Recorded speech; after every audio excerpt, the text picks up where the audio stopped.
नमस्कार, मैं डॉक्टर रजनीश कुमार आप सभी का एक बार फिर से हार्दिक स्वागत करता हूं।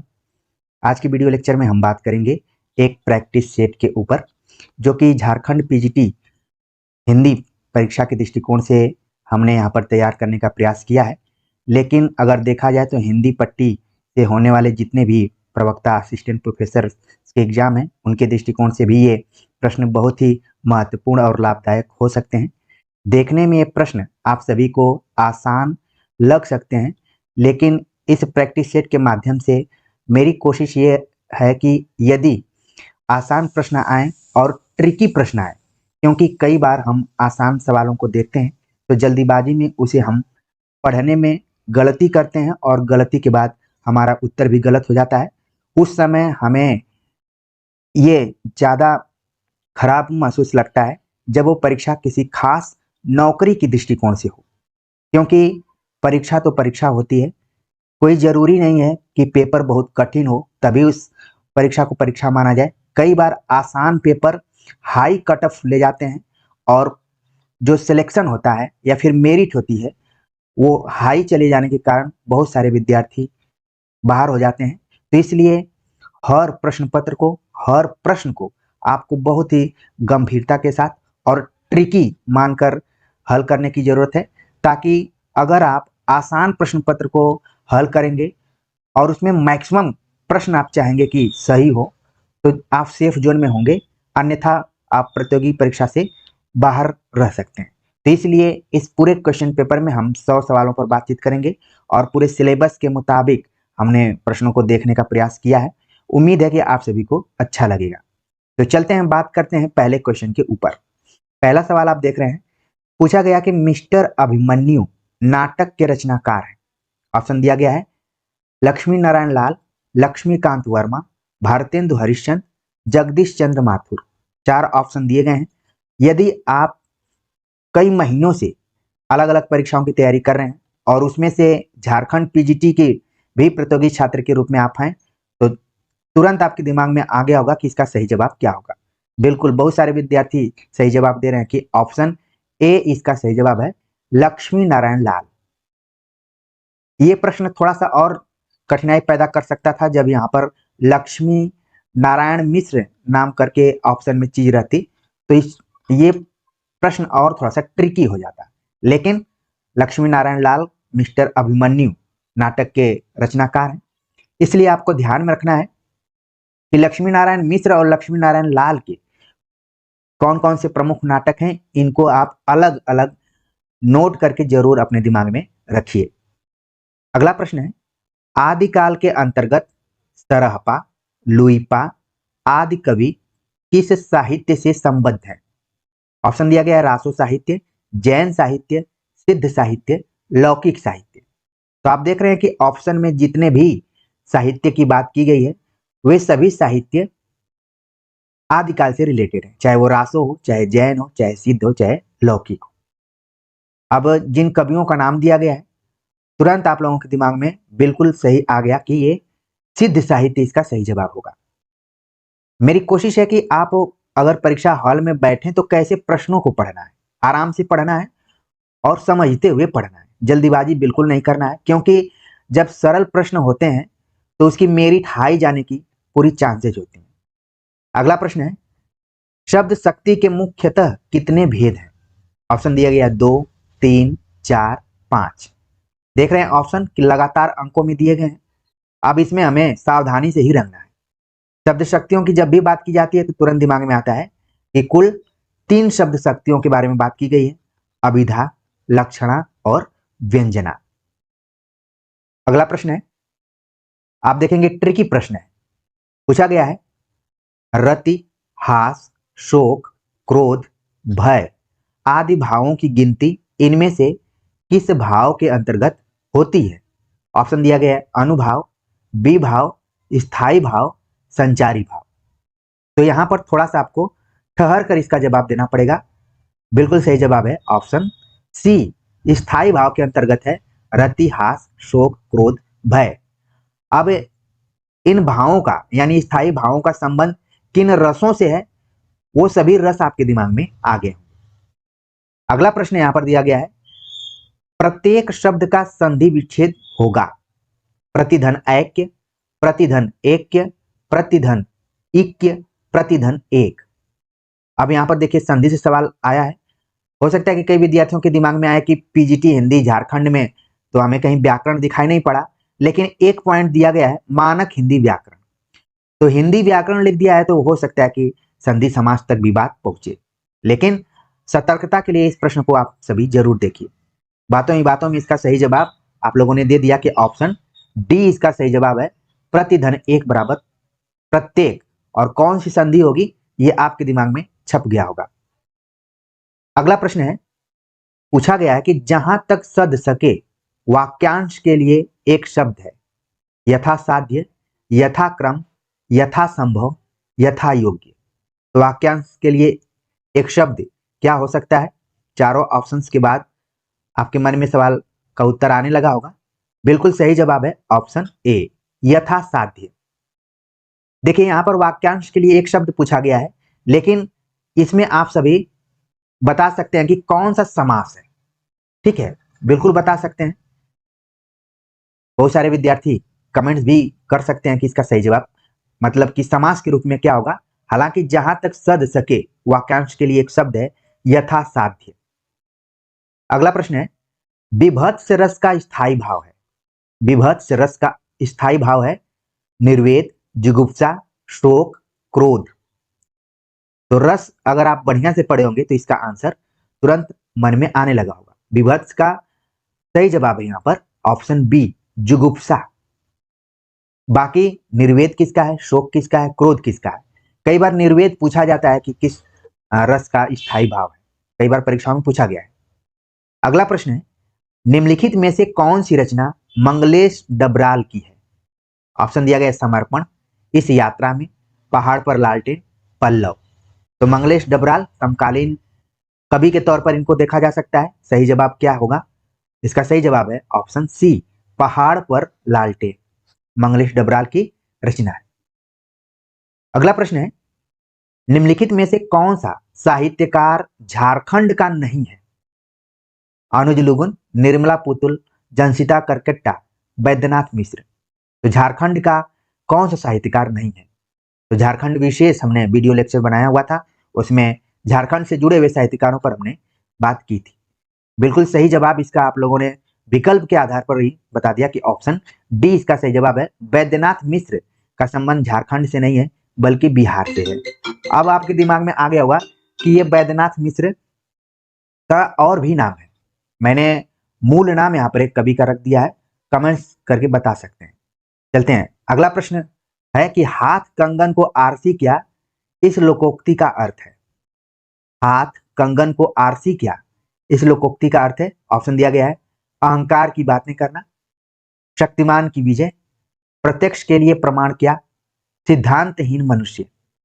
तो इस मुहावरे को आप लोकोक्ति को देख रहे हैं और इसका अर्थ हमें बताना है।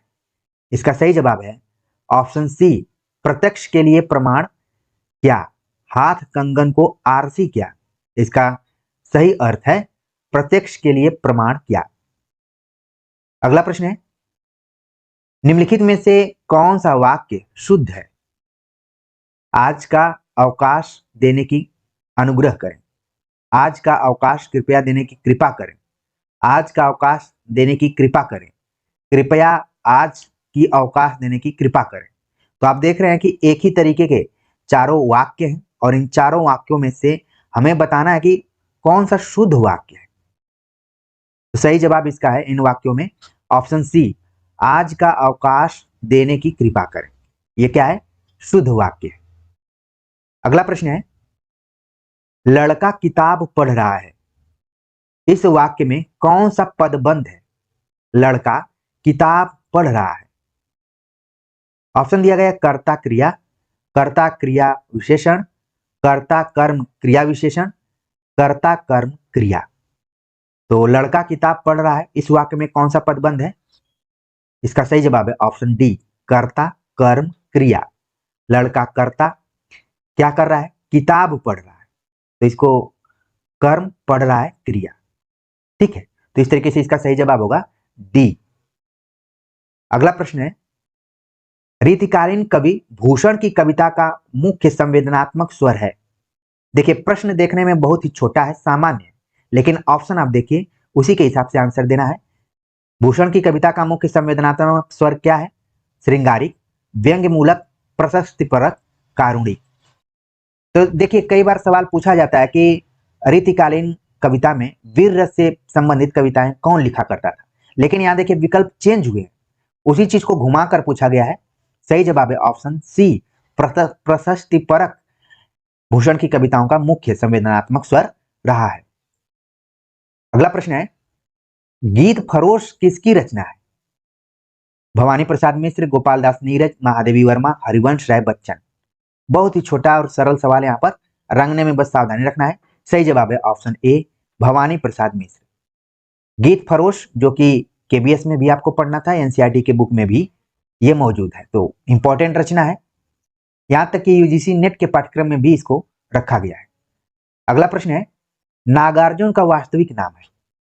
हमने जिक्र किया था एक प्रश्न में, नागार्जुन का वास्तविक नाम क्या है? ऑप्शन दिया गया बलदेव प्रसाद मिश्र, बैद्यनाथ मिश्र, बैजू मिश्र, नामदेव मिश्र। तो ऑप्शन देखिए, जितना प्रश्न महत्वपूर्ण है उससे ज्यादा यहाँ पर ऑप्शन एक दूसरे से बहुत ही क्लोज है। सही जवाब आपने बिल्कुल दिया कि ऑप्शन बी इसका सही जवाब है, बैद्यनाथ मिश्र। अगला प्रश्न है, लोकायतन किस विधा की कृति है? तो देखिए प्रश्न देखने में बड़े छोटे छोटे हैं, लेकिन जब तक क्लियर नहीं होंगे तब तक आप कंफ्यूजन यहाँ पर में फंस सकते हैं, इसीलिए इसको मैंने ट्रिकी प्रश्न कहा है। लोकायतन किस विधा की कृति है? क्योंकि जब परीक्षाओं में आप बैठते हैं तो अलग एक मनोवैज्ञानिक दबाव आपके ऊपर रहता है, और वहां पर एक बार किसी प्रश्न को लेकर कंफ्यूजन शुरू हुआ तो उससे कई सवाल और भी प्रभावित होते हैं। तो ऐसे प्रश्नों को बहुत ही सावधानी से हल करने की जरूरत है। लोकायतन के बारे में ऑप्शन दिया गया है, खंड काव्य है, प्रबंध काव्य है, मुक्तक काव्य है, नीति काव्य है। तो सही जवाब इसका क्या है? बिल्कुल इसका सही जवाब आप सभी ने दिया कि प्रबंध काव्य है। मान लीजिए यहां पर महाकाव्य अगर लिख दिया होता तो भी इसका सही जवाब यही होता। ठीक है, अब लोकायतन की रचना कब हुई थी, इसके कवि कौन है, इसका मुख्य विषय क्या है, ये सारी चीजें आपके दिमाग में आ गई होंगी क्योंकि आप सभी गहराई से तैयारी कर रहे हैं। अगला प्रश्न है, प्रगतिशील लेखक संघ का प्रथम अधिवेशन भारत में कब हुआ?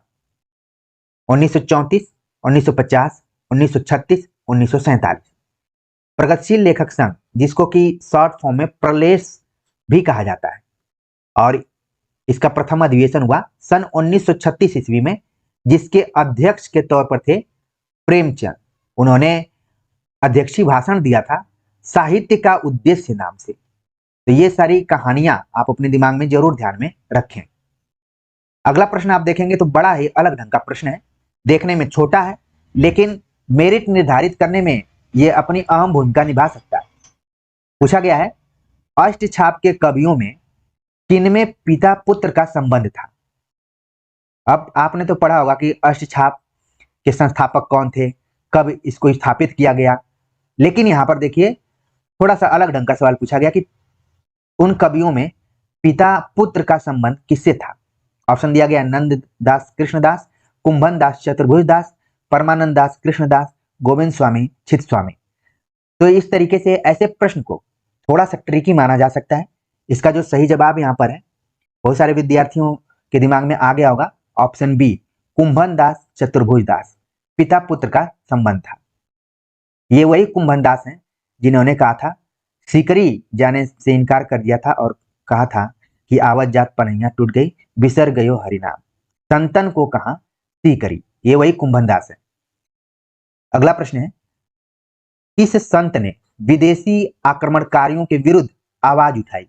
कबीर, गुरु नानक देव, सुंदरदास, मलुकदास। तो देखने में लगेगा कि इसका सही जवाब कबीर होगा, लेकिन यहां पर देखिए बिल्कुल आप सभी ने पकड़ा कि ऑप्शन बी इसका सही जवाब है, गुरु नानक देव। गुरु नानक देव जैसे संत ने विदेशी आक्रमणकारियों के विरुद्ध आवाज उठाई, ऑप्शन बी इसका सही जवाब है। तो देखिए ये प्रश्न आपके लिए नया हो सकता है, देखने में छोटा है लेकिन ट्रिकी प्रश्न है। अगला प्रश्न है कि रामचरितमानस में तुलसीदास ने सर्वप्रथम इनमें से किनकी वंदना की है? अब रामचरितमानस पूरा याद किए होंगे कि 7 कांडों में बटा हुआ है और उसका क्रम भी याद किए होंगे, लेकिन देखिए प्रश्न छोटा है, अगर ये आ गया तो बहुत कुछ मेरिट ऊपर नीचे कर सकता है। सर्वप्रथम किसकी वंदना है? पार्वती शंकर, वाल्मीकि हनुमान, सरस्वती गणेश, सीताराम, किसका है? तो इसका जो सही जवाब है यहाँ पर कि ऑप्शन सी है, सरस्वती गणेश की वंदना सबसे की गई है, पहले की गई।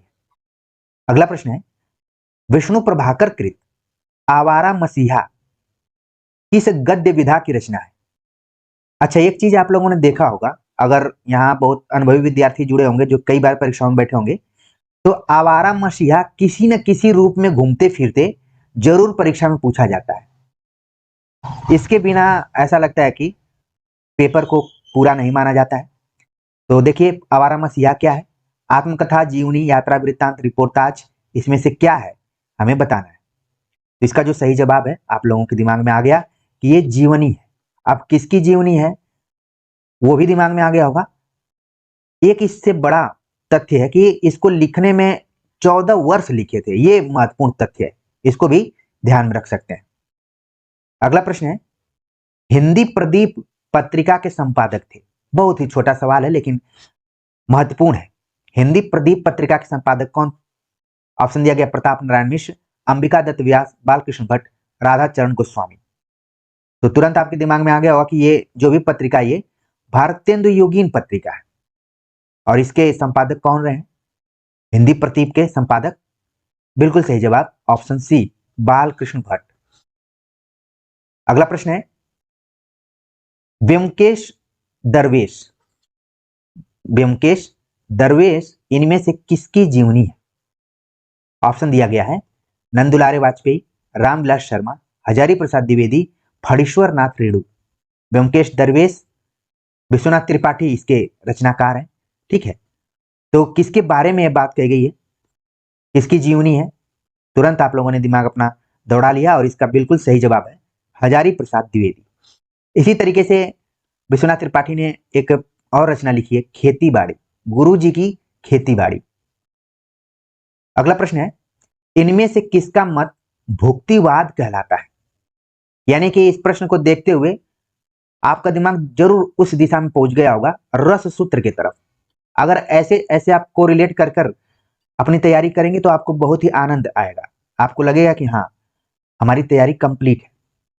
भुक्तिवाद किसका मत है? ऑप्शन दिया गया, अभिनव गुप्त, भट्ट नायक, शंकुक, भट्ट लोलट। तो चारों रस सूत्रकारों का नाम यहाँ पर दे दिया गया है और हमें बताना है कि किसका है। बिल्कुल आप सभी ने बता दिया कि ये भट्ट नायक का मत है। यानी कि अभिनव गुप्त का मत क्या है, शंकुक का क्या है, भट्ट लोलट का क्या है, इन सभी के मतों को भी आप ध्यान में रखिए। ठीक है, भुक्तिवाद, भट्ट नायक का नाम एक जगह और आता है कि इन्होंने सबसे पहले साधारणीकरण शब्द का प्रयोग किया है। अगला प्रश्न है, काव्य मानव के आंतरिक कार्य व्यापारों की अनुकृति है, यह किसका कथन है? पीजीटी हिंदी झारखंड की तैयारी करने वाले विद्यार्थी हो सकता है कि उनके मन में आए कि पाश्चात्य काव्य शास्त्र तो नहीं पढ़ना है, लेकिन आप देखेंगे वहां पर आलोचना का एक बिंदु दिया गया है। तो अगर कुछ प्रश्नों को ऐसे देख कर जाएंगे तो मान लीजिए कई बार ना सिलेबस में कुछ दिया रहता है, 2-4 सवाल इधर उधर से पूछ लिए जाते हैं। थोड़ा सा आप इसको सकारात्मक रूप में लेकर देखेंगे तो आपको अच्छा लगेगा। काव्य मानव के आंतरिक कार्य व्यापारों की अनुकृति है, किसका कथन है? ऑप्शन दिया गया, अरस्तु, प्लेटो, लोनजाइनस, आइए रिचर्ड्स। तो किसका कथन है? बिल्कुल इसका सही जवाब आप लोगों ने दिया कि इसका सही जवाब है अरस्तु, जिन्होंने कि अनुकरण का सिद्धांत भी दिया था। ठीक है, इन्होंने कहा कला अनुकरण का अनुकरण है और इसको पुनर्सृजन के रूप में इन्होंने देखा। हालांकि अनुकरण सिद्धांत प्लेटो ने दिया था, प्लेटो के सिद्धांत का एक बार फिर से पुनर्मूल्यांकन किया था अरस्तु ने। अगला प्रश्न है, सौंदर्य की व्याख्या करते समय क्रोचे ने अभिव्यंजना के कितने स्तरों का उल्लेख किया है? तो क्रोचे ने अभिव्यंजना के कितने स्तरों का उल्लेख किया है? ऑप्शन दिया गया 2, 3, 5, 4। तो ये प्रश्न आपको एक नई दृष्टि देने वाला है कि ऐसे भी सवाल पूछे जा सकते हैं। तो इसका जो सही जवाब है यहाँ पर ऑप्शन डी है कि 4 स्तरों का उल्लेख किया है क्रोचे ने। और कौन कौन से वो 4 स्तर है? जिसमें पहला स्तर है अंतः संस्कार। ठीक है, दूसरा स्तर हो गया अभिव्यंजना, अभिव्यंजना। तीसरा स्तर हो गया आनुषंगिक, आनुषंगिक आनंद। एक तो आनंद होता है और दूसरा है आनुषंगिक आनंद। और यहाँ पर चौथा स्तर जो है वो है अभिव्यक्ति।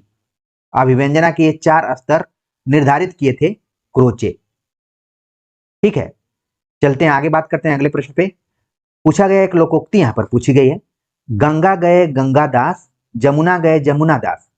लोकोक्ति का सही अर्थ है सिद्धांत बदलने वाला, सिद्धांत का पक्का, अवसरवादी का मित्र, चापलूस। तो ऑप्शन देखिए कितना क्लोज ऑप्शन है यहाँ पर, गंगा गए गंगादास, जमुना गए जमुना दास। तो इसका सही जवाब हो गया सिद्धांत बदलने वाला। ऑप्शन ए इसका सही जवाब हो गया कि सिद्धांत बदलने वाला। अगला प्रश्न है, निम्नांकित में से मुहावरा है सावन हरे न भादो सूखे, भाड़े का टट्टू, एक पंथ दो काज, चिराग तले अंधेरा। तो इसमें से हमें बताना है कि मुहावरा क्या है। एक चीज परीक्षा के पहले आपको जरूर ध्यान में रखना चाहिए कि मुहावरा और लोकोक्ति में अंतर होता है। ठीक है, लोकोक्ति जो लोक या समाज में मौजूद अनुभव के आधार पर चल पड़ती है। मुहावरा में आप देखेंगे कि अंत में ना का प्रयोग होता है कई जगहों पे। ठीक, तो यहां पर हमें बताना है कि कौन सा मुहावरा है। बिल्कुल सही जवाब है इसका ऑप्शन बी, भाड़े का टट्टू, यानी कि किराए का आदमी। ये क्या है, मुहावरा है, भाड़े का टट्टू, किराए का आदमी। अगला प्रश्न है, निम्नलिखित में से किस मुहावरे का अर्थ गलत है। मुंह छिपाना, गायब होना, कान भरना, पीठ पीछे शिकायत करना, दांत काटी रोटी, गहरी दोस्ती, सिर उठाना, विरोध में खड़ा होना। हमें ध्यान में रखना है कि गलत अर्थ बताना है। तो इसका सही जवाब क्या होगा, आपके दिमाग में आ गया होगा। मुंह छिपाना क्या है, इसका गलत अर्थ है। बाकी आप देखेंगे कान भरना मतलब पीठ पीछे शिकायत करना, दांत काटी रोटी गहरी दोस्ती, सिर उठाना मतलब विरोध में खड़ा होना। मुंह छिपाना गायब होना नहीं बल्कि यहां पर शर्माना से अर्थ लगाया जा सकता है। तो इस तरीके से गलत हो गया, तो इसका सही जवाब बल्कि ए ही है। अगला प्रश्न है, फूंक फूंक कर पैर रखना, इस मुहावरे का सही अर्थ है। बहुत ही व्यवहारिक ये मुहावरा यहाँ पर पूछा भी गया है। फूंक फूंक कर पैर रखना कई जगहों पे होता है कदम रखना। ऑप्शन दिया गया डर कर कदम बढ़ाना, धीरे धीरे चलना, सोच विचार कर काम करना, सावधानी पूर्वक चलना। तो देखिए ऊपर के 2 ऑप्शन तो एक बिल्कुल गलत है, इनको इन पर विचार ही करने की जरूरत नहीं है। ऑप्शन सी और डी में मुकाबला है, तो क्या होगा, ऑप्शन सी इसका सही जवाब होगा, सोच विचार कर काम करना मतलब फूक फूक कर कदम बढ़ाना या फिर पैर रखना। लोकोक्ति के संबंध में इनमें से कौन सा कथन असत्य है। लोकोक्ति को कहावत भी कहते हैं, लोकोक्ति पूर्ण वाक्य नहीं होती, लोकोक्ति में अभिधेयार्थ और व्यंग्यार्थ दोनों होते हैं, लोकोक्ति स्वाभाविक कथन पर आधारित होती है। तो अगर इस प्रश्न को आप हल कर लेते हैं तो कहीं ना कहीं लोकोक्ति के बारे में आपको अच्छी जानकारी हो जाएगी। तो कौन सा कथन असत्य है वो हमें बताना है। ऑप्शन दिया गया है ऑप्शन बी जो है, लोकोक्ति पूर्ण वाक्य नहीं होती, ये कथन क्या है, असत्य है। बाकी जितने भी कथन है वो सब सत्य है। तो ध्यान में रखिए कि लोकोक्ति को कहावत भी कहते हैं, बात सही है। लोकोक्ति में अभिधेयार्थ व्यंग्यार्थ दोनों होते हैं, यानी अभिधा शब्द शक्ति और व्यंजना शब्द शक्ति दोनों होती है। लोकोक्ति स्वाभाविक कथन पर आधारित होती है। अगला प्रश्न है, इनमें कौन सी भाषा देवनागरी लिपि में लिखी जाती है। आपको पाठ्यक्रम में देवनागरी लिपि भी पढ़ना है, आपने देखा होगा प्रिंटेड पाठ्यक्रम। तो इसमें हमें बताना है कि देवनागरी लिपि में लिखी जाती है। ऑप्शन दिया गया है उड़िया, मराठी, गुजराती, पंजाबी। तो कौन सी लिपि है, तो इसका सही जवाब है ऑप्शन बी, मराठी लिपि देवनागरी लिपि में लिखी जाती है। ठीक है, आगे बात करें तो अगला प्रश्न है कि संविधान के किस अनुच्छेद में हिंदी को संघ की राजभाषा घोषित किया गया है। तो आप जानते हैं कि अनुच्छेद 343 से लेकर 351 के बीच में हिंदी को भारत संघ की राजभाषा के रूप में मान्यता दी गई है। तो यहां पर पूछा गया कि हिंदी को संघ की राजभाषा का उल्लेख किसमें किया गया? 343, 344, 345, 346। जितने भी अनुच्छेद दिए गए हर अनुच्छेद किसी न किसी चीज के लिए महत्वपूर्ण है, लेकिन इसका सही जवाब यहाँ पर ऑप्शन ए है कि अनुच्छेद 343 के अंतर्गत हिंदी को संघ की राजभाषा घोषित की गई है। और 343 जब आप पढ़ेंगे तो इसमें तीन तरीके की बातें की गई है। पहली बात तो राजभाषा के रूप में है, दूसरी बात इसी में देवनागरी के लिए भी कही गई है, और तीसरी बात अंतरराष्ट्रीय अंकों के बारे में भी कहा गया है। और इसी में कहा गया कि 1965 तक हम अंग्रेजी के साथ साथ हिंदी का विकास धीरे धीरे करेंगे। जब हिंदी अपने पैरों पर खड़ी हो जाएगी तो विशुद्ध तरीके से इसको राजभाषा के रूप में देखा जाएगा। चीजें बदल गई और फिर ये केवल किताबों में रह गई चीजें। अगला प्रश्न है, निम्नांकित में से झारखंड की बोली नहीं है। तो झारखंड की बोली कौन सी नहीं है, हमें यहां पर बताना है। ऑप्शन दिया गया है नागपुरी, कुरमाली, जोहारी, पंचपरगनिया। ध्यान में रखना कि हमें बताना कि नहीं है। तो इसका सही जवाब यहां पर हो गया ऑप्शन सी। जोहारी जो भाषा है या बोली है वो झारखंड की बोली नहीं है। बाकी आप देखेंगे नागपुरी के बारे में मैंने बताया था, कुरमाली और पंचपरगनिया ये सब झारखंड की बोली के तौर पर है।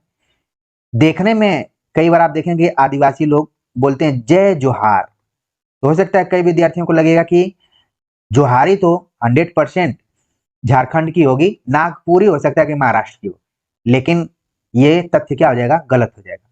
जोहारी का संबंध कहां से? उत्तराखंड से। ठीक है। अगला प्रश्न है, बुंदेली का विकास किस अपभ्रंश से हुआ है? बुंदेली का विकास किस अपभ्रंश से हुआ है? ऑप्शन दिया गया मागधी, शौरसेनी, पैशाची, अर्धमागधी। तो बुंदेली, बुंदेली की एक बहन है बघेली, दोनों अलग अलग हिंदी की उपभाषाओं में शामिल है, लेकिन यहाँ पर देखिए अपभ्रंश से पूछा गया है। तो बातों ही बातों में आप सभी ने इसका बिल्कुल सही जवाब दे दिया है कि ऑप्शन बी शौरसेनी अपभ्रंश। और ये भी आपके दिमाग में आ गया होगा कि इसका संबंध है पश्चिमी हिंदी से, जबकि बघेली का कहाँ है, कमेंट्स करके आप बता सकते हैं। अगला प्रश्न है कि इनमें से कन्नौजी बोली का क्षेत्र है। ऑप्शन दिया गया उन्नाव, फिरोजाबाद, हरदोई, जालौन। आपके मन में आएगा कि ये अगर मैं झारखंड में परीक्षा देने जा रहा हूं तो झारखंड की बोलियों से रिलेटेड नहीं है, लेकिन हिंदी भाषा भी आपको पढ़ना है, उपभाषाओं के बारे में भी पढ़ना है, तो वहां से सवाल उठा लिया गया। कन्नौजी बोली का क्षेत्र कहाँ है? अगर कन्नौज दिया होता तो तुरंत हम आसानी से बता देते, लेकिन उसके आसपास के जिलों का नाम दे दिया गया है। इसका सही जवाब हो गया ऑप्शन सी हरदोई। आगे बात करें तो अगला प्रश्न है, गायब होता देश के लेखक हैं। गायब होता देश के लेखक कौन है? ऑप्शन दिया गया ज्ञानेंद्र पति, रणेंद्र, अनुज लोगुन, बैद्यनाथ मिश्र। तो हमने इस पे वीडियो लेक्चर भी आप सभी को प्रोवाइड करवाया था, वहां पर आपने देखा भी होगा, आपके दिमाग में तुरंत इसका सही जवाब आ गया होगा कि ऑप्शन बी रणेंद्र गायब होता देश के लेखक हैं। रणेंद्र की एक खास रचना और भी है, ग्लोबल गांव के देवता। ग्लोबल गांव के देवता, इनका संबंध झारखंड से रहा है, वहां पर प्रशासनिक अधिकारी के तौर पर इनको काम करने का मौका मिला है, और इनके उपन्यास आदिवासियों के विषय वस्तु को ध्यान में रखते हुए लिखे गए।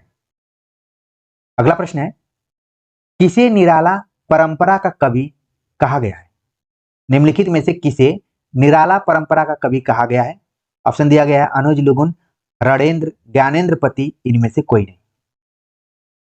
तो इसका सही जवाब यहां पर ऑप्शन सी है, ज्ञानेंद्र पति को निराला परंपरा का कवि कहा गया है। आगे बात करें तो अगला प्रश्न है, छाया मत छूना मन, इस उपन्यास के लेखक हैं। छाया मत छूना मन, इस उपन्यास के लेखक कौन है? ऑप्शन दिया गया है हरिसुमन विष्ट, हिमांशु जोशी, शैलेश मटियानी, सुभाष जोशी। तो इस प्रश्न का सही जवाब आप लोगों के मन में आने लगा होगा, ऑप्शन बी हिमांशु जोशी। एक तरीके से देख रहे हैं कि समकालीन ये सब उपन्यासकार हैं, रचनाकार हैं। अगला प्रश्न है, लीलाधर जगुड़ी को उनके किस कविता संग्रह के लिए वर्ष 2018 का व्यास सम्मान दिया गया। घबराए हुए शब्द, ईश्वर की अध्यक्षता में, अनुभव के आकाश में चांद, जितने लोग उतने प्रेम। तो लीलाधर जगूड़ी से यहाँ पर सवाल पूछा गया और पूछा गया है कि व्यास सम्मान दिया गया। तो जैसे हम प्राय ज्ञानपीठ, साहित्य अकादमी, सरस्वती सम्मान इत्यादि को ध्यान से याद करते हैं, लेकिन देखिए यहाँ पर सवाल पूछ दिया गया है व्यास सम्मान से।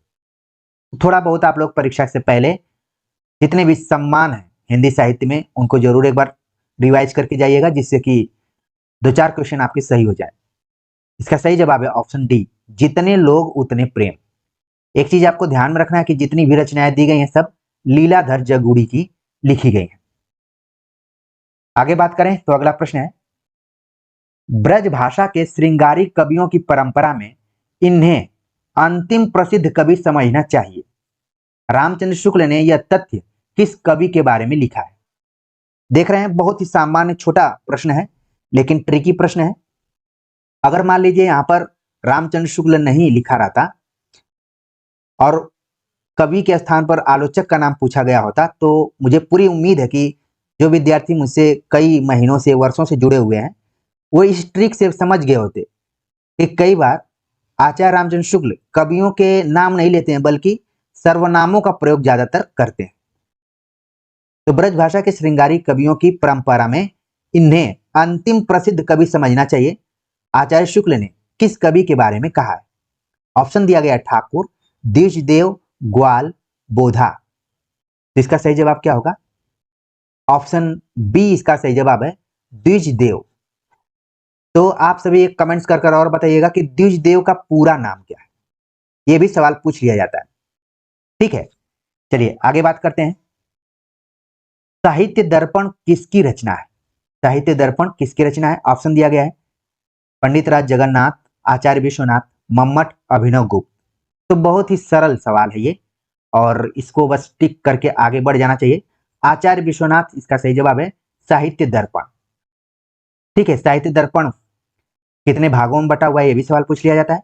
खासतौर से इन आचार्यों के समय को आप जरूर ध्यान में रखिए, कई बार तो समय भी पूछ लिया जाता है। और पंडित राज जगन्नाथ, विश्वनाथ की कुछ जो परिभाषाएं हैं काव्य शास्त्र के अंतर्गत, वो भी इंपॉर्टेंट है। अगला प्रश्न है, क्रिया के मूल को कहते हैं, क्रिया के मूल को कहते हैं। ऑप्शन दिया गया धातु, पद, कारक, समास। तो क्रिया के मूल को क्या कहते हैं? धातु। ऑप्शन ए इसका सही जवाब है कि क्रिया के मूल को हम धातु कहते हैं। आगे बात करें, अगला प्रश्न है, ऐतिहासिक भौतिकवाद किस दार्शनिकवाद का सिद्धांत है? अस्तित्ववाद, मार्क्सवाद, मनोविश्लेषणवाद, अभिजात्यवाद। तो ऐतिहासिक भौतिकवाद की बात किसके अंतर्गत की गई है? आपने ऑप्शन को देखने के बाद तुरंत इसका सही जवाब लगा दिया होगा कि मार्क्सवाद। ऑप्शन सी बी इसका सही जवाब है, मार्क्सवाद, जिसमें कि ऐतिहासिक भौतिकवाद या फिर द्वंद्ववाद शब्द भी इसमें जुड़ा रहता है। ठीक है, भौतिक द्वंद्ववाद, तो इसको ध्यान में रखिए। आगे बात करते हैं, अगला प्रश्न है कि महाराष्ट्र के भक्तों में सबसे पहले किसका नाम आता है? महाराष्ट्र के भक्तों में सबसे पहले किसका नाम आता है? ऑप्शन दिया गया है यहाँ पर नामदेव, ज्ञानदेव, गोरखनाथ, एकनाथ। जैसे प्रश्न मैंने देखा और मुझे एक अपने विद्यार्थी की याद आ रही है कि वो जब आचार्य रामचंद्र शुक्ल की बुक को पढ़ रही थी तो उनको नामदेव और ज्ञानदेव पर आचार्य रामचंद्र शुक्ल कब बात कर रहे हैं वो बातें नहीं समझ में आ रही थी। तो मैंने टेलीग्राम चैनल में इसका जवाब दिया था। जो विद्यार्थी जुड़े होंगे ये प्रसंग उनको याद आ गया होगा। तो देखिए यहाँ पर सवाल पूछा गया कि महाराष्ट्र के भक्तों में सबसे पहले किसका नाम आता है? सही जवाब है ऑप्शन ए, नामदेव का। लेकिन नामदेव से पहले ज्ञानदेव का भी जिक्र आता है। इनका प्रभाव, ज्ञानदेव का प्रभाव नामदेव पर पड़ा है। लेकिन अगर देखा जाए तो एक तरीके से भक्ति को प्रतिष्ठित करने में नामदेव ही अग्रणी भूमिका निभाए। और नामदेव का संबंध एक और छंद से लगाया जाता है जिसका नाम है अभंग छंद। ये ध्यान में रखिए, कई बार परीक्षाओं में सवाल पूछा जा चुका है। अगला प्रश्न है, अदोषौ सगुणौ सालंकारो च शब्दार्थो काव्यम। यह इनमें से किस आचार्य का दिया हुआ काव्य लक्षण है? वामन, भाम, हेमचंद्र, कुंतक। तो आपने इसका विकल्प देख लिया, आपके मन में तुरंत आ गया होगा। सही जवाब है ऑप्शन सी, हेमचंद। देखिए, अगर गहराई से नहीं पढ़ेंगे तो बहुत सारे विद्यार्थी शब्दार्थों काव्यम को देख के हो सकता है भामा इत्यादि लगा लें, लेकिन भामा द्वारा दिया गया शब्दार्थौ सहितौ काव्यम इनका दिया गया, लेकिन यहाँ पर हेमचंद ने दिया अदोषौ सगुणौ सालंकार शब्दार्थौ काव्यम। हेमचंद को बिल्कुल ध्यान में रखिए। आगे प्रश्न है कि राम की शक्ति पूजा का प्रकाशन वर्ष है। राम की शक्ति पूजा का प्रकाशन वर्ष क्या है? 1930, 1936, 1938, 1940। तो इसका सही जवाब है ऑप्शन बी, 1936। कमेंट्स कर आप बताइए कि इसी के समकालीन एक बहुत ही फेमस उपन्यास लिखा गया है, जो कि आपके पाठ्यक्रम में भी है। अगर झारखंड की बात करें तो आप समझ गए होंगे मेरे संकेतों को, और उसको आप नोट कर लेंगे। अगला प्रश्न है, चित्रलेखा किसकी रचना है? भगवती चरण वर्मा, जयशंकर प्रसाद, प्रेमचंद, महादेवी वर्मा। तो चित्रलेखा किसकी रचना है? सही जवाब हो गया, बिल्कुल सही जवाब तक आप लोग पहुंच गए। ऑप्शन ए, भगवती चरण वर्मा।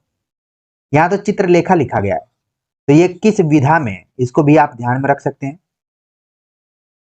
अगला प्रश्न है, भारत के संविधान में हिंदी को राजभाषा की मान्यता कब प्रदान की गई? तो ऐसे प्रश्न को आप बहुत ही आसानी से सॉल्व कर सकते हैं, बस सावधानी है रंगने में। ऑप्शन दिया गया 14 सितंबर 1949, 26 जनवरी 1950, 26 अगस्त 1948, 15 अगस्त 1947। तो महत्वपूर्ण तिथियां सब, लेकिन हिंदी राजभाषा की बात की जाएगी तो 14 सितंबर 1949 हमें ध्यान में रखना है। अगला प्रश्न है, हिंदी साहित्य और संवेदना का विकास किसकी रचना है? प्रायः मैं अपने वीडियो लेक्चर में इसकी चर्चा करते रहता हूं, और वो चर्चा देखिए यहाँ पर काम में आ गई। ऑप्शन ए इसका सही जवाब है, डॉक्टर रामस्वरूप चतुर्वेदी। अगला प्रश्न है, हिंदी का प्रथम महाकाव्य है। बहुत ही आसान सवाल। हिंदी का प्रथम महाकाव्य, पृथ्वीराज रासो, विशल देव रासो, खुमार रासो, परमाल रासो। सारे रासो काव्यों का नाम दिया गया है, आप तुरंत आंख बंद करके बता देंगे। ऑप्शन ए इसका सही जवाब है, पृथ्वीराज रासो। लेकिन कई बार पृथ्वीराज रासो से भी स्वतंत्र तरीके से सवाल आते हैं कि कितने समय में बटा हुआ है, कौन कौन से इसमें प्रमुख छंद हैं, इसके लेखक कौन है, या फिर प्रामाणिकता, अप्रामाणिकता, अर्ध प्रामाणिकता को लेकर सवाल आते रहे। अगला प्रश्न है कि अन्या से अनन्या इनमें किसकी आत्मकथा है? अन्या से अनन्या किसकी आत्मकथा है? ऑप्शन दिया गया है मैत्री पुष्पा, अनामिका, प्रभा खेतान, महादेवी वर्मा। यह भी सवाल प्राय परीक्षाओं में पूछा जाता रहा है। सही जवाब है ऑप्शन सी, प्रभा खेतान। अन्या से अनन्या प्रभा खेतान की क्या है? आत्मकथा है। अगला प्रश्न है, आवारा भीड़ के खतरे, आवारा भीड़ के खतरे हरिशंकर परसाई द्वारा रचित किस साहित्यिक विधा की रचना है? ऑप्शन दिया गया कहानी, नाटक, व्यंग, कविता। देखिए, देखने में ये प्रश्न बहुत ही सरल है लेकिन ट्रिकी है। जब आएगा तभी आप इसको बता पाएंगे, नहीं तो फिर फंस जाएंगे। तो इसका जो सही जवाब यहाँ पर है, बहुत नहीं इसमें दिमाग लगाना है, ऑप्शन सी इसका सही जवाब है, व्यंग। अगर इसको व्यंग के स्थान पर निबंध, व्यंग्यात्मक निबंध लिख दिया जाता तो और बेहतर आंसर हो जाता। लेकिन व्यंग को भी एक स्वतंत्र विधा के रूप में जाना जाता है, जिसके मास्टर के रूप में हरिशंकर परसाई प्रसिद्ध है। अगला प्रश्न है, कला सामाजिक अनुपयोगिता की अनुभूति के विरुद्ध अपने को प्रमाणित करने का प्रयत्न, अपर्याप्तता के विरुद्ध विद्रोह है। यह इनमें से किसका कथन है? देख रहे हैं कि यह प्रश्न हो सकता है कि जितने भी विद्यार्थी यहाँ पर जुड़े हुए हैं, अपना स्वमूल्यांकन कर रहे हैं, उनके लिए नया हो। इसका कथन है, ऑप्शन दिया गया अज्ञे, जयशंकर प्रसाद, सूर्यकांत त्रिपाठी निराला, नरेश मेहता। तो इसका सही जवाब हो गया ऑप्शन ए, सच्चिदानंद हीरानंद वात्स्यन अज्ञे का मानना है कि कला सामाजिक अनुपयोगिता की अनुभूति के विरुद्ध अपने को प्रमाणित करने का प्रयत्न, अपर्याप्तता के विरुद्ध विद्रोह है। संयोग से अज्ञे और मुक्तिबोध पर मुझे रिसर्च करने का मौका मिला, खासतौर से इनके आलोचना कर्म को लेकर हमने काम किया है, तो इन पंक्तियों से पहले ही परिचित था। अच्छा, अज्ञे का अगर निबंध पढ़ेंगे या फिर वैचारिक निबंध पढ़ेंगे तो थोड़ी सी इसकी भाषा शैली आपको कठिन दिखाई पड़ेगी। आगे बात करते हैं। अगला जो प्रश्न है, वर्ष 2018 के साहित्य अकादमी पुरस्कार से किस लेखिका को सम्मानित किया गया? मनु भंडारी, गीता श्री, चित्रा मुद्गल, मृदुला गर्ग। तो साहित्य अकादमी पुरस्कार 2018 किसको दिया गया था? तो आपको विशेष तौर पर ये सारे पुरस्कार ध्यान में रख के जाने पड़ेंगे। सही जवाब है ऑप्शन सी, चित्रा मुद्गल। अगला प्रश्न है, संवेदनात्मक ज्ञान और ज्ञानात्मक संवेदन सूत्र का प्रयोक्ता कौन है? अभी मैं बात कर ही रहा था कि अज्ञेय और मुक्तिबोध पर मैंने काम किया है, तो ये भी वाक्य शब्द आप देखेंगे, संवेदनात्मक ज्ञान और ज्ञानात्मक संवेदन। इस सूत्र का प्रयोक्ता कौन है? ऑप्शन मुक्तिबोध, अज्ञेय, निराला, महादेवी वर्मा। सही जवाब हो गया ऑप्शन ए। अच्छा, पेपर देखने से आपको लग रहा है कि कोई ना कोई व्यक्ति जो अज्ञेय और मुक्तिबोध को अच्छे से पढ़ा है, लगातार बैक टू बैक आप सवाल यहाँ पर देख रहे हैं, दोनों कवि आलोचकों से संबंधित यहाँ पर प्रश्न पूछे गए। अगला प्रश्न है, कीरति भनति भूति भल सोई, सुर सरिसम सब कहित होई। ये किसकी पंक्तियां हैं? कीरति भनति भूति भली सोई, सुर सरिसम सब कहित होई। किसकी पंक्तियां हैं यहाँ पर? तुलसीदास, सूरदास, नंददास, कबीरदास। तो इसका जो सही जवाब होगा ऑप्शन ए, तुलसीदास। ठीक है, चलिए आगे बात करते हैं। अच्छा, इसमें ध्यान में रखिए कि कौन सा छंद है और कौन सा अलंकार भी है, ये भी सवाल पूछा जा सकता है। चाहे तो आप कमेंट्स कर सकते हैं। आगे है कि विभाव के कितने प्रकार होते हैं? विभाव के कितने प्रकार होते हैं? ऑप्शन दिया गया 2, 4, 5, 8। देख रहे हैं कि छोटे सवाल पूछे जा रहे हैं लेकिन ट्रिकी सवाल हैं। अगर आपका कॉन्सेप्ट क्लियर रहेगा तभी आप इसका सही जवाब दे सकते हैं, वरना कोई ना कोई ऑप्शन तो रंगना ही पड़ेगा। तो इसका सही जवाब यहाँ पर हो गया ऑप्शन ए। विभाव के कितने प्रकार हैं? 2 प्रकार हैं। आपके मन में आने लगा होगा कि वो कौन कौन से हैं। एक आपने सुना होगा आलंबन और दूसरा सुना होगा उद्दीपन। ठीक है, आगे बात करते हैं। रौद्र रस का स्थायी भाव है। रौद्र रस का स्थायी भाव क्या है? ऑप्शन दिया गया है शोक, क्रोध, जुगुप्सा, निर्वेद। इसके पहले जुगुप्सा से रिलेटेड एक सवाल आया था, उसी दौरान मैंने निर्वेद से के बारे में बताया था, तो ये तो दोनों गलत हो गए, इनको है ही नहीं। अब बचता है रौद्र रस का स्थायी भाव क्या है? सही जवाब है ऑप्शन बी, क्रोध। और शोक किसका हो गया? करुण का। ठीक है ना, तो ऐसे ही आप कोरिलेट करके देखिए तो आपको बड़ा ही आनंद आएगा। आपको लगेगा ही नहीं कि हम कोई सरल प्रश्न पत्र को हल कर रहे हैं, बल्कि हम एक ट्रिकी प्रश्न पत्र को हल कर रहे हैं, जहां पर मेरिट हाई जाने की संभावना है और उस हाई जाने वाली मेरिट में हमें अपना एक स्थान सुरक्षित रखना है। अगला प्रश्न है कि बाण भट्ट की आत्मकथा की साहित्यिक विधा क्या है? आत्मकथा, जीवनी, उपन्यास, कहानी। सही जवाब है इसका ऑप्शन सी, उपन्यास। हालांकि इसमें आत्मकथा लगा हुआ है, तो जो विद्यार्थी अनुभवी होंगे वो तो आत्मकथा को जरूर सही करके आएंगे, लेकिन जो विद्यार्थी हाल फिलहाल से तैयारी करना शुरू किए होंगे, हालांकि ये उपन्यास काफी फेमस रहा है, आपके दिमाग में आ भी गया होगा कि इसका प्रकाशन वर्ष कब है और इसके उपन्यासकार कौन है, सारी चीजें आ गई होंगी। लेकिन मैं जो चीज बताना चाह रहा हूँ, क्योंकि मेरी कोशिश ये है कि आप कोई ऐसी गलती न करें कि परीक्षा के बाद आपको पश्चाताप करना पड़े, क्योंकि कई बार जल्दीबाजी में हम आते हुए प्रश्न को भी गलत कराते हैं और फिर हमें दोबारा मौका नहीं मिलता कि उसको सुधार पाए। तो क्यों ना हम इस सामान्य प्रैक्टिस सेट में इन सभी का अभ्यास करके जाएं। अगला प्रश्न है कि वयम रक्षाम किसकी रचना है? वयम रक्षाम किसकी रचना है? ऑप्शन दिया गया रांगे राघव, चतुर्सेन शास्त्री, अमृतलाल नागर, हजारी प्रसाद द्विवेदी। तो ये क्या है? एक तो ध्यान में आपके आ गया होगा कि ये उपन्यास है, और किसका उपन्यास है? बिल्कुल आप सभी ने इसका सही जवाब दिया कि चतुर्सेन शास्त्री। अगला प्रश्न है, विद्यापति को कृष्ण भक्तों की परंपरा में न समझना चाहिए, यह इनमें से किसका कथन है? हजारी प्रसाद द्विवेदी, रामचंद्र शुक्ल, राम कुमार वर्मा, बच्चन सिंह। तो किसका ये कथन है? ऑप्शन बी इसका सही जवाब है, रामचंद्र शुक्ल का। हालांकि आपने विद्यापति पर आचार्य शुक्ल के कथन को ज्यादातर ये सुना होगा कि आध्यात्मिक रंग के चश्मे आजकल बहुत बड़े हो गए, लेकिन पेपर बनाने वालों ने थोड़ा सा यहाँ पर प्रयोग किया है, आगे की पंक्ति को जोड़ दिया है। उन्होंने अंत में जाकर कहा कि विद्यापति को कृष्ण भक्तों की परंपरा में न समझना चाहिए, बल्कि कहने का मतलब है कि उनको एक श्रृंगारिक कवि के रूप में देखना चाहिए, भक्त कवि के रूप में नहीं।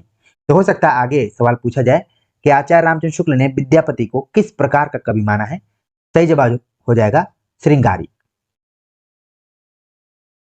अगला प्रश्न है, यद्यपि सुजात सुलक्षणी सुबरन सरस शब्द सुब्रित भूषण बिनु न विराजई कविता बनिता मित, उपयुक्त कथन किस रीतिकालीन कवि का है। देखिए ये जो कथन यहाँ पर पूछा गया है, ये कथन कभी आधा पूछ लिया जाता है नीचे से और कभी पूरा पूछ लिया जाता है, और हर परीक्षा में लगभग ये क्वेश्चन आता ही आता है।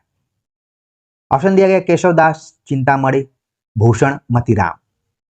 तो अनुभवी विद्यार्थी और गंभीर विद्यार्थी इसका सही जवाब बिल्कुल देकर बैठे होंगे। मैं भी तुरंत इसका जवाब बता देता हूं, ये ऑप्शन ए इसका सही जवाब है, केशवदास। हालांकि भूषण यहाँ पर शब्द आया हुआ है तो कई विद्यार्थी भूषण पर भी अनुमान लगा सकते हैं, लेकिन इसका सही जवाब है ऑप्शन ए, केशवदास का ये कथन है, भूषण बिनु न विराजई कविता बनिता मित। इसीलिए यहाँ पर अलंकार के महत्व को दिखाया गया है। भूषण शब्द जो आया है वो अलंकार के लिए।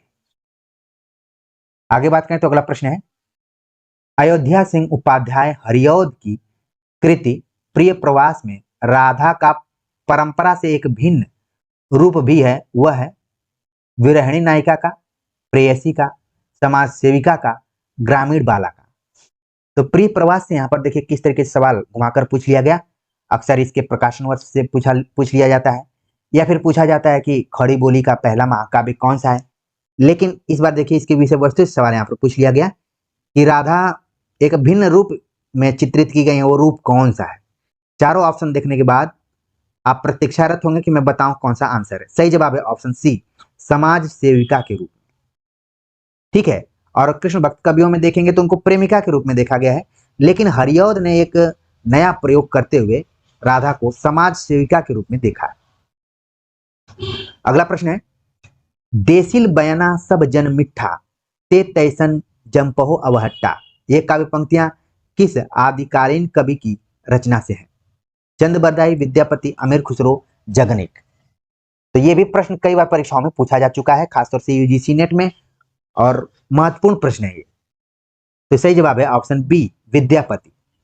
अब ये पद कहां से लिया गया है इसको भी ध्यान में रखना है कि कीर्तिलता में, और इसमें अवहट्ट शब्द का प्रयोग किया गया है, इसीलिए कई बार पूछ लिया जाता है कीर्तिलता किस भाषा में लिखी गई है। तो अवहट्ट को बिल्कुल ध्यान में रखिए, और यहां से विद्यापति ने देशी यानी कि लोकल जो भाषा है, बोली है, लोक बोली, उसके तरफ संकेत किया है। आगे प्रश्न है कि आचार्य क्षेमेंद्र ने औचित्य के कितने अंग निर्धारित किए। औचित्य संप्रदाय है और इसके प्रवर्तक क्षेमेंद्र हैं, तो कितने अंगों का निर्धारण किया है हमें बताना है। 28, 23, 19, 29। तो कितने अंग हैं, सही जवाब है, हालांकि देखिए यहाँ पर 27 अगर ऑप्शन होता तो इसका सही जवाब होता 27। ठीक है ना, तो इस क्वेश्चन को आप थोड़ा सा कुछ देर के लिए गलत मानकर चलिए, ठीक है ना, क्योंकि परीक्षाओं में इस तरीके से भी सवाल आते हैं। जैसे हम क्रिकेट मैच खेलते हैं तो कुछ बॉल जो स्टंप को छोड़ती हुई जाती है तो बैट्समैन उसको छोड़ देता है, तो यही है, हमें वहां पर भी ध्यान में रखना है। फिर भी अगर माइनस मार्किंग नहीं है तो कोई ना कोई आंसर, खासतौर से अगर हम 28 को कुछ देर के लिए माने तो ये निकटतम आंसर हो सकता है, नियरेस्ट आंसर ये है, लेकिन 27 को ध्यान में रखिए। अगला प्रश्न है, महल का भीतरी भाग इस वाक्यांश के लिए एक शब्द है। महल का भीतरी भाग उसे क्या कहा जाता है। अंतस्थल, अंतवास, अंतपुर, अनंत नगर, अनंत नगर। तो महल का भीतरी भाग क्या कहलाता है। ऑप्शन आपने देख लिया, बिल्कुल सही जवाब है ऑप्शन सी, अंतपुर। कई बार जब आप दरबारी काव्यों को पढ़ेंगे तो उसमें लिखा रहता है कि राजा अंतपुर में रानियों के साथ थे, ठीक है ना, तो अंतपुर जहाँ रानियां निवास करती हैं उसे महल का भीतरी भाग कहा जाता है। आगे बात करते हैं, अगला प्रश्न है, भारतवर्ष की आदि भाषा है। भारतवर्ष की आदि भाषा यानी शुरुआत की भाषा कौन सी है। ऑप्शन दिया गया है लौकिक संस्कृत, प्राकृत संस्कृत, वैदिक संस्कृत, अपभ्रंश। तो हिंदी भाषा के विकास के दौरान आपने जरूर पढ़ा होगा आर्य भाषाओं के अंतर्गत, तो वहां पर भाषा का जो विकसित रूप है वो समझ में वहां पर आपने समझा होगा। ऑप्शन को देखते हुए इसका सही जवाब है ऑप्शन सी, वैदिक संस्कृत। ठीक है, सबसे आदि भाषा कौन सी है? वैदिक संस्कृत है, जिसमें वेदों की रचना हुई है। बाद में लौकिक संस्कृत आई, जिसमें रामायण महाभारत लिखा गया। इसके बाद और सारा क्रम है। अगला प्रश्न है, पूर्वी हिंदी के अंतर्गत बोली जाने वाली बोलियां हैं। देख रहे हैं ट्रिकी सवाल यहाँ पर। अवधी बघेली छत्तीसगढ़ी, बघेली भोजपुरी मगही, छत्तीसगढ़ी हड़ौती मेवाती, ब्रज अवधी खड़ी बोली। पूरा दिया गया है, हमें पूर्वी हिंदी के अंतर्गत पढ़ना है। तो हमने बार बार पढ़ाते वक्त आपको एक फार्मूला बताया, ABC। ए से अवधी, ब से बघेली, सी से छत्तीसगढ़ी। तो ये फार्मूला तुरंत लागू होता है ऑप्शन ए के ऊपर, यानी कि अवधी बघेली छत्तीसगढ़ी। लेकिन यहाँ पर एक चीज और ध्यान में रखिए कि पूर्वी हिंदी का जन्म किस अपभ्रंश से हुआ है, ये बिल्कुल ध्यान में रखिए, कई बार सवाल पूछ लिया जाता है। अगला प्रश्न लिपि से संबंधित आ गया। विश्व की प्राचीनतम मानी जाने वाली लिपियों में है नागरी लिपि, कैथी लिपि, शारदा लिपि, ब्राह्मी लिपि। तो विश्व की प्राचीनतम लिपियों में शामिल है, तो इसका सही जवाब है ऑप्शन डी, ब्राह्मी लिपि। अगला प्रश्न अलंकार से रिलेटेड है। पूछा गया है कि जब सादृश्य के कारण एक वस्तु में अनेक अन्य वस्तुओं के होने की संभावना दिखाई पड़े और निश्चय न हो पाए, तब वहां अलंकार होगा। भ्रांतिमान, उत्प्रेक्षा, संदेह, विभावना। तो प्रश्न को बड़ा ही आसानी से पढ़ना है और आराम से इसका आंसर देना है। तो जहां निश्चय न हो सके वहां पर कौन सा अलंकार होता है? संदेह अलंकार। हालांकि भ्रांतिमान और संदेह में विद्यार्थी कंफ्यूज हो सकते हैं, लेकिन देखिए ईव यहाँ पर शब्द संभावना जोड़ी गई है, तो जहां पर संदेह होता है वहीं क्या होती है? संभावना।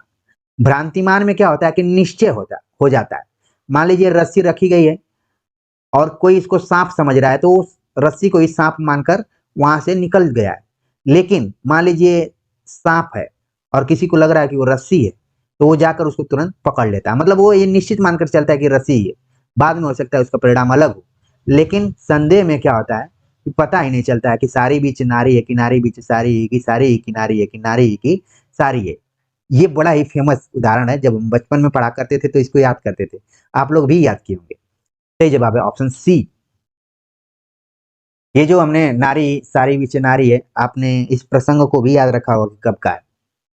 अगला प्रश्न है कि निम्नलिखित में से भयानक रस के संचारी भाव हैं। तो संचारी भावों की संख्या 33 है। तो भयानक रस के अंतर्गत कौन सा संचारी भाव है? अब जब तक रस को आप अच्छे से नहीं पढ़कर जाएंगे तो ऐसे प्रश्न को नहीं हल कर पाएंगे। ये कठिन प्रश्नों में माना जा सकता है। ऑप्शन दिया गया धृति, मति, हर्ष, चिंता, त्रास, आवेग, दैन, शंका, अपस्मार, वितर्क, आवेग, जड़ता, मोह, हर्ष, गर्व, चपलता, उग्रता, अमर्ष। तो प्रश्न देखिए, इसका सही जवाब हो गया ऑप्शन बी। भयानक का क्या है? त्रास। इसी से शब्द बना हुआ है संत्रास। ठीक है, जब आप नई कविता पढ़ेंगे तो उसकी एक खास ये प्रवृत्ति के तौर पर है, संत्रास, अजनबीपन, अकेलापन। आवेग हो गया दैन, शंका।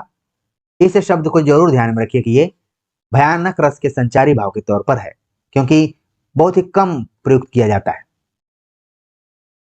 अगला प्रश्न है, हिंदी साहित्य में राष्ट्रीय चेतना के संवाहक और आधुनिक चेतना के प्रणेता प्रथम साहित्यकार हैं। जवाहरलाल द्विवेदी, भारतेंदु हरिश्चंद्र, महावीर प्रसाद द्विवेदी, हजारी प्रसाद द्विवेदी। प्रश्न लंबा चौड़ा पूछा गया, लेकिन इसका आंसर आप देखेंगे तो बड़ा ही आपको छोटा लगेगा। सही जवाब है ऑप्शन बी, भारतेंदु हरिश्चंद्र। कई बार तो कहा जाता है कि आधुनिक काल के जनक। ठीक है, ये भी शब्द प्रयुक्त होता है। या फिर प्रणेता तो हो गया है, इसके अलावा और भी कि नवजागरण के प्रणेता कौन रहे हैं, ऐसे सवाल पूछे जाते हैं भारतेंदु हरिश्चंद्र से जोड़कर। अगला प्रश्न है कि अनुराग बांसुरी के रचनाकार है शेख नबी, कासिम शाह, गुलाम हसनैन, नूर मोहम्मद। तो देखने से लग गया होगा कि ये सारे कवि सूफी काव्य से संबंधित हैं। तो हमें बताना है कि अनुराग बांसुरी के कवि कौन है। बिल्कुल सही जवाब हो गया नूर मोहम्मद। नूर मोहम्मद को सूफी कवियों के हिसाब से एक अलग रूप में देखा जाता है, अंतर है या खास इनकी विशेषता है। अगर किसी विद्यार्थी को पता हो कि नूर मोहम्मद अन्य सूफी कवियों से किस मामले में अलग हैं, तो जरूर कमेंट करें। मैं आपको स्पेस दे रहा हूं ताकि आप अपना दिमाग थोड़ा सा दौड़ा सके। आगे बात करते हैं। मैं इसलिए दे रहा हूं कि मेरे से जुड़े हुए बहुत सारे ऐसे गंभीर विद्यार्थी हैं जो कि मेरे संकेत को ही आदेश मानकर पढ़ते हैं और वो निश्चित तौर पर कमेंट करेंगे। आगे बात करते हैं। अगला प्रश्न है, विद्यापति को मैथिल कोकिल की उपाधि निम्नांकित में से किस रचना पर दी गई? कीर्तिलता, कीर्ति पताका, गीत गोविंद, पदावली। तो इसमें देख रहे हैं आप गीत गोविंद विद्यापति की बिल्कुल रचना नहीं, तो ये आप ऑप्शन खत्म हो गया। अब बची 3 रचनाएं, तो किसके कारण है? सही जवाब हो गया ऑप्शन डी, पदावली के कारण। और पदावली में किसका वर्णन किया गया वो सब आप जान ही रहे होंगे, ठीक है ना। इसके आधार पर इनको मैथिल कोकिल कहा गया। इसलिए कहा गया कि विद्यापति का जो संबंध है वो बिहार राज्य के मिथिलांचल एरिया से है, ठीक है ना, इसीलिए मैथिल कहा गया, जहां की बोली है मैथिली। अगला प्रश्न है कि आइए रिचर्ड्स के महत्वपूर्ण सिद्धांतों में से एक है विरेचन सिद्धांत, अनुकरण सिद्धांत, संप्रेषण सिद्धांत, निर्वैयक्तिकता का सिद्धांत। तो आप इसको एलिमिनेट करके तुरंत बता सकते हैं कि कौन सा सही जवाब है इसका? संप्रेषण सिद्धांत। इसके अतिरिक्त इन्होंने मूल्य सिद्धांत में दिया हुआ है, ठीक है ना, आइए रिचर्ड्स। अगला प्रश्न है कि कैथारसिस विरेचन शब्द मूलतः संबंधित है। देख रहे हैं कि छोटे सवाल हैं और आप कितनी बड़ी से बड़ी परीक्षा, कई बार नौकरी परक जो परीक्षाएं होती हैं बड़ी ही सरल परीक्षाएं हो जाती हैं, पेपर बहुत ही आसान हो जाते हैं। हम अध्ययन करके जाते हैं बहुत गंभीरता से, गहराई से पढ़कर जाते हैं, लेकिन बाद में पता चला कि पेपर एकदम से हलवा किस्म का आ गया और लगता है कि जो पढ़े थे और जो नहीं पढ़े थे उनमें कोई अंतर नहीं रहा। तो हमें दोनों तरीके की पिचों को देखना है, रन बनाने वाली पिच भी और टर्निंग पिच को भी देखना है। बातों ही बातों में क्वेश्चन नंबर 77 का आप लोगों ने सही जवाब दे दिया कि कैथारसिस शब्द मूलतः चिकित्सा शास्त्र से जुड़ा हुआ है। अगला प्रश्न है, निम्नलिखित में से शुद्ध वर्तनी का शब्द है, शुद्ध वर्तनी का शब्द कौन सा है? विदोही, वेदेही, वैदेही, विदेही। यानी कुल मिला जुलाकर कोई एक शब्द है वैदेही, जिसको कि ये शुद्ध तरीके से जानना चाह रहे हैं। तो ऑप्शन इसका सी सही जवाब हो गया। अगला प्रश्न है कि कृदंत शब्द कृत प्रत्यय का उदाहरण है। धनवान, नमकीन, नीलिमा, खिलाड़ी। कृत प्रत्यय, तद्धित प्रत्यय, कृत प्रत्यय, इनका नाम आपने सुना होगा। अगर थोड़ा सा आपने देखा होगा संस्कृत व्याकरण के अंतर्गत, जो कि बाद में हिंदी व्याकरण में भी पढ़ना पड़ता है। तो इसका जो सही जवाब है ऑप्शन डी, खिलाड़ी। ये क्या हो गया? कृदंत शब्द। अगला प्रश्न है, स्वार्थी व्यक्ति की मित्रता अल्पकालिक होती है, इस अर्थ के लिए इनमें से लोकोक्ति है। स्वार्थी व्यक्ति की मित्रता अल्पकालिक होती है, इस लोकोक्ति का मतलब क्या है? एक ही लाठी से सबको हाँकना, एक तो करेला दूसरा नीम चढ़ा, ओछे की प्रीत बालू की भीत, घर का जोगी जोगना आन गांव का सिद्ध। तो इसका सही जवाब क्या होगा? सही जवाब हो गया ऑप्शन सी, ओछे की प्रीत बालू की भीत। इसको आप व्यवहारिक रूप से भी समझ सकते हैं। ओछा व्यक्ति अगर प्रेम आपसे कर रहा है तो ठीक वही स्थिति है जैसे आप सीमेंटेड कोई दीवार नहीं बनाए बल्कि बालू का बनाए, तो क्या करेगा? भर्रा कर गिर जाएगा। आगे बात करते हैं। अगला प्रश्न है, अधोलिखित में से सुक्ति परक वाक्य या सुक्ति नहीं है, हमें नहीं पर जोर देना है। अग्नि स्वर्ण को परखती है और संकट वीर को, वीर पुरुष को। अज्ञान से बढ़कर कोई अंधकार नहीं, अंधे की लकड़ी। सांच बराबर तप नहीं, झूठ बराबर पाप। जाते हृदय सांच ताके हृदय आप। तो हमें बताना कि सुक्ति नहीं है। देखिए डी इतना बड़ा दे दिया गया तो सुक्ति है, और बाकी जितने सुक्ति है, लेकिन सी जो है अंधे की लकड़ी, ये क्या है? सुक्ति नहीं है बल्कि मुहावरे के तौर पर इसका प्रयोग किया गया। तो ऑप्शन सी इसका सही जवाब होगा। अगला प्रश्न है जो कि आपके लिए नया हो सकता है, पूछा गया है, संविधान में हिंदी, हिंदुस्तानी और देवनागरी तथा अंतरराष्ट्रीय अंकों को लेकर प्रस्तुत किए गए मुंशी आयंगर फार्मूला के प्रस्तुता है। मुंशी आयंगर फार्मूला के प्रस्तुता कौन है? कृष्ण कन्हैयालाल मिश्र प्रभाकर, प्रभाकर माचवे, कृष्णलाल कन्हैयालाल मुंशीलाल मुंशी गोपाल स्वामी अयंगर, यहाँ पर सुमेलिक टाइप का हमें बताना है। पदुमलाल पुन्नालाल बख्शी, गोपाल स्वामी अयंगर, रामधारी सिंह दिनकर। तो इसका जो सही जवाब है यहाँ पर ऑप्शन बी, कन्हैया लाल माणिकलाल मुंशी गोपाल स्वामी अयंगर। ठीक है ना, तो ये हो गया ऑप्शन बी।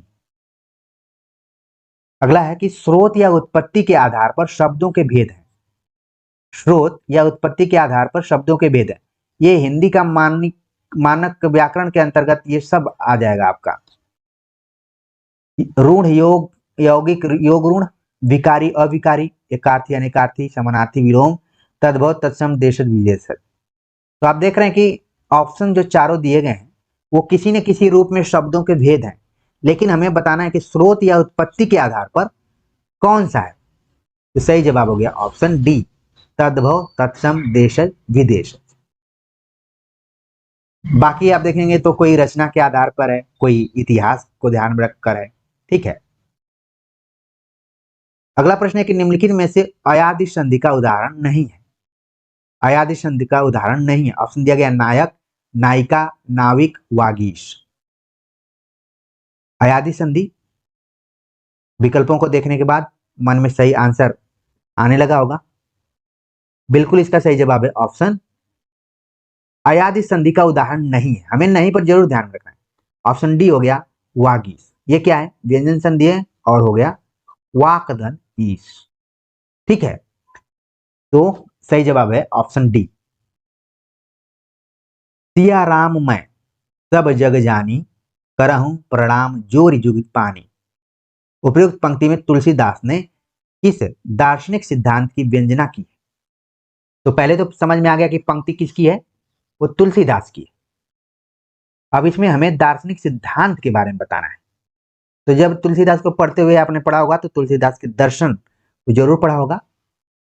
ऑप्शंस के आधार पर इसका जो सही जवाब है, कई बच्चे जवाब तक बिल्कुल पहुंच रहे हैं, ऑप्शन सी है विशिष्टाद्वैत सिद्धांत। अब आप कमेंट्स कर बता सकते हैं कि विशिष्टाद्वैत सिद्धांत किसने दिया था। जितने भी सिद्धांत दिए गए हैं, अगर इन सिद्धांतों के प्रवर्तकों या संस्थापकों का नाम अगर आप जान रहे हैं तो बहुत ही बेहतर आपकी तैयारी चल रही है। अगला प्रश्न है कि अभिधा उत्तम काव्य है, मध्य लक्षणालीन, अधम व्यजना रस विरस, उलटी कहत नवीन। उपरोक्त कथन किस रीतिकालीन कविता है? देखिए ये भी परीक्षाओं में खूब पूछा जाता है। ये जो कथन है मतिराम केशवदास देव बिहारी, तो ये तो निश्चित है कि ये किसी रीतिकालीन कवि का है, लेकिन किसका है? कई विद्यार्थी तड़के से इसका सही जवाब दे दिए होंगे कि हाँ, इसका सही जवाब हो गया देव। ठीक है ना। अच्छा, इसमें कई बार परीक्षा में ना ऊपर की लाइन पूछ ली जाती है, कई बार नीचे की भी पूछी जाती है, लेकिन ये यहाँ पर कंप्लीट पूछा गया है। और इसमें बदलते हुए पैटर्न में सवाल पूछा जा सकता है कि देव ने उत्तम काव्य किसे कहा है? तो आप देख रहे हैं कि अभिधा को कहा है। वैसे देखा जाए तो सबसे बेस्ट अगर माना जाता तो व्यंजना माना जाता है, जो कि इस तरीके से अन्योक्ति या फिर तीसरा अर्थ प्रदान करती है, लेकिन यहाँ पर देव ने माना कि उत्तम काव्य क्या है, अभिधा है।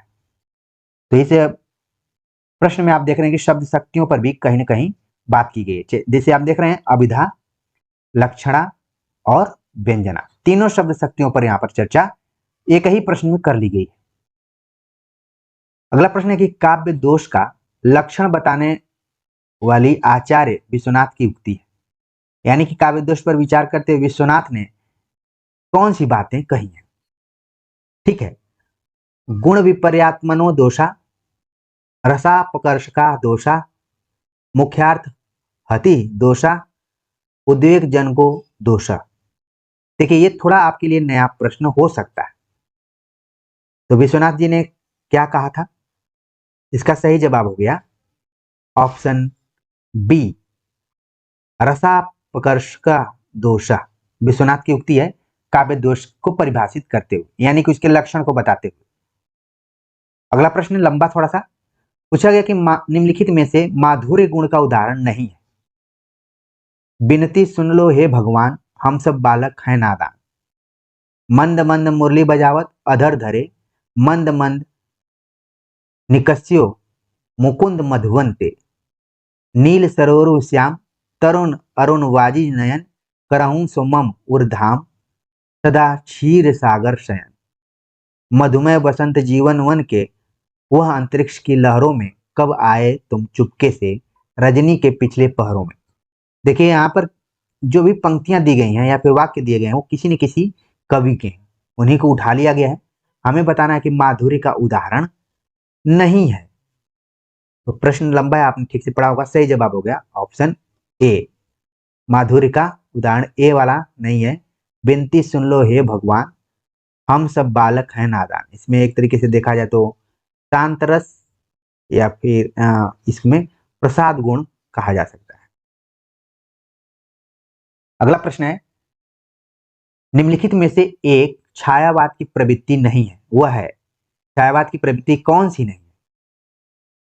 तुरंत आपका दिमाग पहुंच गया होगा छायावाद युग में 1918 से लेकर 1936 के बीच में। अमूर्त एवं अशरीरी सौंदर्य चित्रण, प्रकृति का चित्रण, मानव प्रेम, शिशु प्रेम एवं अज्ञात के प्रति व्यक्ति उदात्त प्रेम वर्णन, इतिवृत्तात्मकता। तो मैं पिछले वीडियो लेक्चर में इतिवृत्तात्मकता को थोड़ा सा एक्सप्लेन किया था और आप सभी से पूछा भी था और बहुत सारे विद्यार्थी कमेंट करके बताए भी थे कि इतिवृत्तात्मकता सीधे सीधे द्विवेदी युग की है। तो देखिए कोई भी बात अगर उदाहरण के रूप में भी बताई जाती है तो उसको आप ध्यान में रखें तो कई प्रश्नों को आप आराम से हल कर सकते हैं। बाकी छायावाद की कौन कौन सी प्रवृत्ति हैं उनको बिल्कुल ध्यान में रखिए।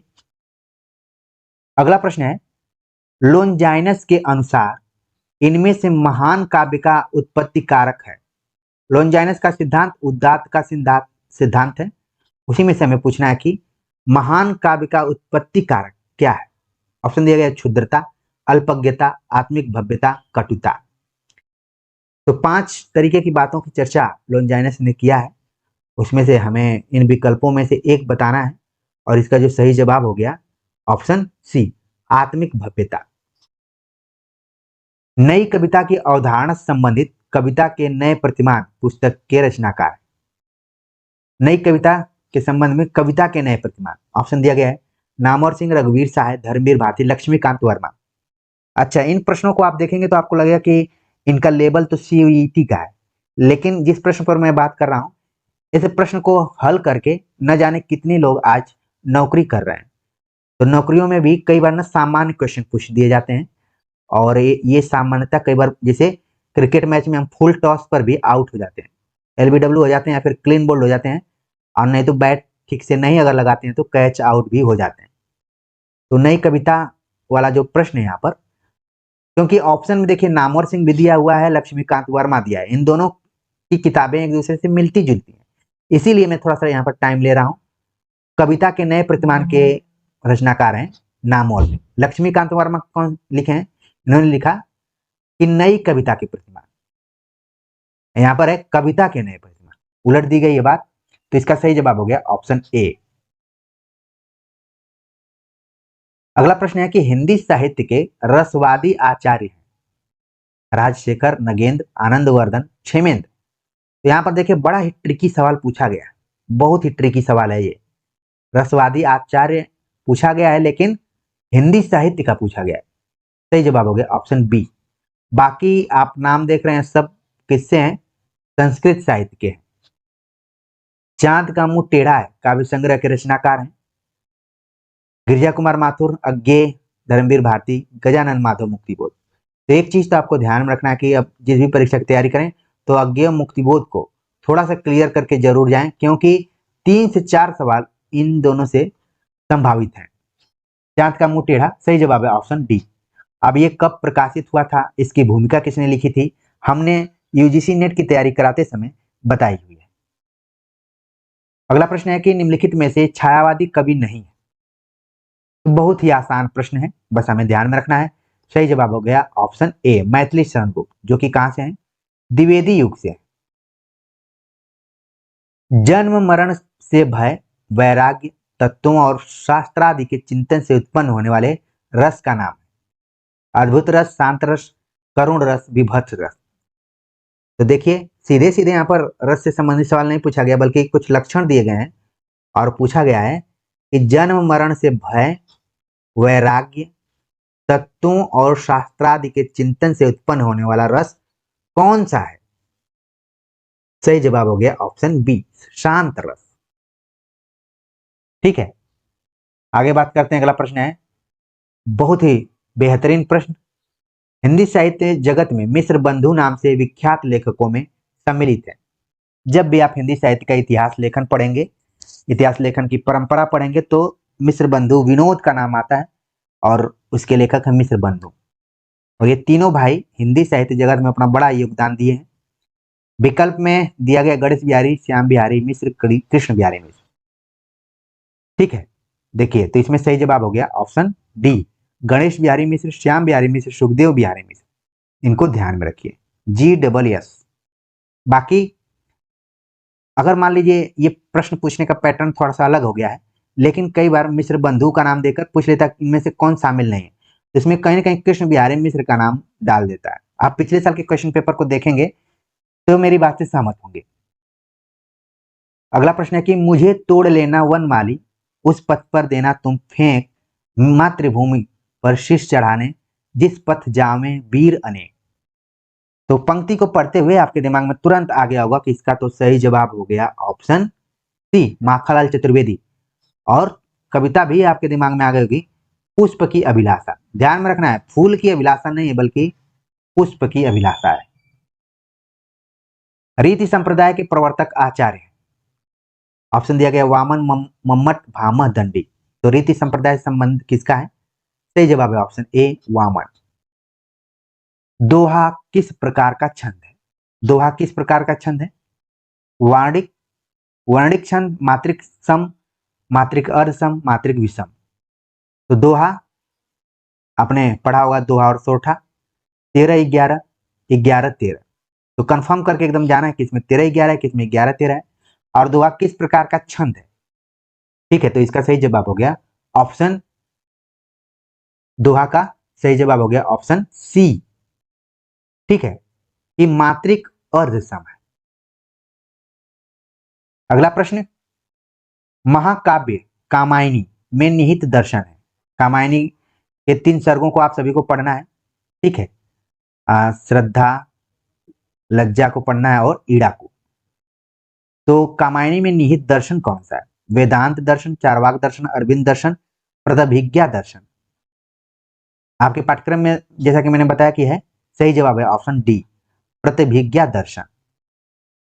तो इस तरीके से आपने देखा कि हमने कुल 100 प्रश्नों पर बातचीत की और मैं उम्मीद करता हूं कि आपके लिए प्रैक्टिस सेट बेहतरीन साबित हुआ होगा। जिन बच्चों की तैयारी थोड़ी सी कमजोर रही होगी उनके लिए ये पेपर अच्छा रहा होगा। जिन विद्यार्थियों की तैयारी बहुत अच्छी रही होगी उनके लिए कुछ नए सवाल और दोहराए हुए सवाल, ट्रिकी सवाल मिले होंगे। और आप सभी कमेंट्स कर बता सकते हैं कि आपका 100 में कितना प्रश्न सही हुआ है, जिससे कि एक अनुमान लगाया जा सकता है कि सरल अगर प्रश्न पूछ लिया जाए तो आप दौड़ में कितना शामिल है। ठीक है, तो कमेंट जरूर करिएगा। आगे हम और प्रश्नों पर बातचीत करेंगे और आप इस चीज को भी ध्यान में रखिए कि एक दिन अत्यंत कठिन प्रश्नों पर आधारित प्रैक्टिस सेट भी आएगा। परीक्षा से पहले उस प्रैक्टिस सेट को जरूर मैं प्रस्तुत करूंगा, जिससे कि सरलता और कठिनता दोनों को मिलाकर समन्वय स्थापित करते हुए आप तैयारी करें। और मेन कोशिश यही रहेगी कि ये आपकी नौकरी पर आधारित परीक्षा है, तो आप अपना बेहतर परफॉर्मेंस वहां कर सकें। तो इन्हीं उम्मीदों के साथ हम लगातार जुड़े हुए हैं और आप सभी से भी मेरी विनम्र गुजारिश है कि चैनल को देखिए तो सब्सक्राइब जरूर कर लीजिए, अपने दोस्तों को भी बताइए। और बाकी जो भी औपचारिकताएं होती हैं, लाइक करना, कमेंट तो आप लोग करते हैं, लेकिन अन्य चीज़ों को भी थोड़ा सा ध्यान रखिए, क्योंकि यही सारी चीज़ें हमारे मनोबल को बढ़ाती हैं। मैं एक एक सब्सक्राइबर को अपना पारिवारिक सदस्य मानता हूं और अगर कोई मुझे छोड़कर जाता है तो बड़ा दुख होता है। तो ऐसा मत कीजिए, आप लोग अपनी पढ़ाई करते हुए कदम से कदम मिलाकर जरूर चलें। तो मिलते हैं एक नए टॉपिक के साथ, तब तक के लिए